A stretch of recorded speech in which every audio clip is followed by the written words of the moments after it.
Have you ever wondered how teams are able to seemingly know what ults the enemies have? Do not miss this next workout about ultimate tracking. Hey everyone, Eski here again with another game gym workout. Ultimate abilities are able to turn the tide of the fight in most cases, and we take a great deal of care when comboing or coordinating our ults. But what about the other team? How can we play our game if we don't know their plan? Today we'll be talking about ultimate tracking and how to accurately predict the other team's plans. So let's head into the warm-up. Ultimate tracking can be one of the hardest jobs to do in Overwatch.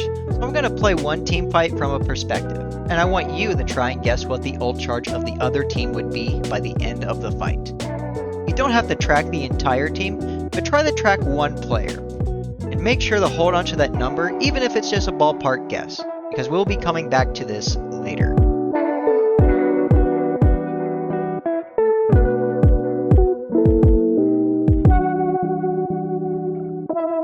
Ultimate tracking is the ability to know when the other team should be getting their ultimates.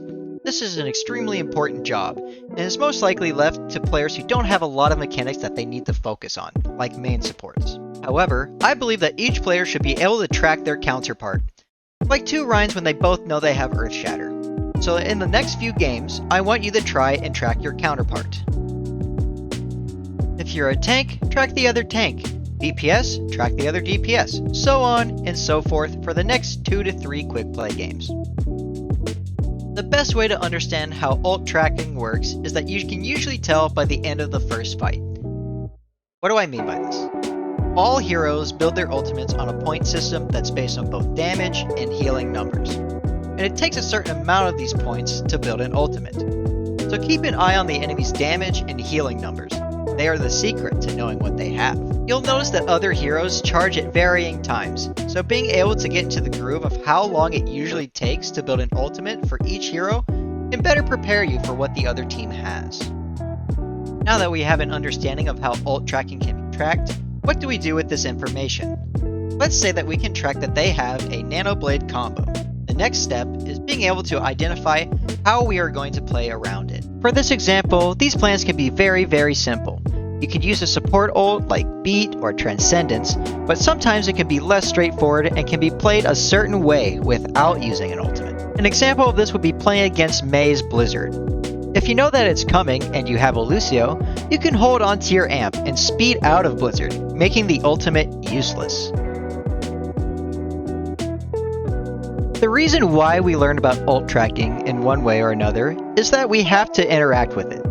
There can be only so many times that we as players get caught off guard by ultimate combos before we have the gut feeling that they have them. However, if we're able to keep track of the ultimates that are coming our way, we can better play against it solely off the fact that we know that it is coming, and can play in a way that can counter the ultimate.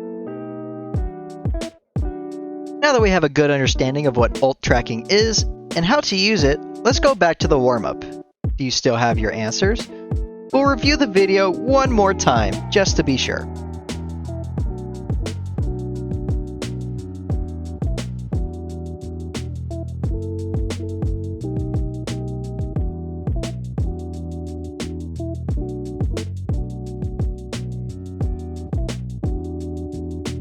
Alright, are you ready to answer?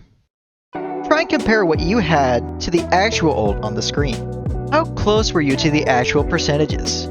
It's okay to not be exact, but it's generally good to be within a 10% margin of what it actually is. The next step that I will leave you to practice with is, what would you plan to do with this information that you gathered? How does this change your approach to the next fight?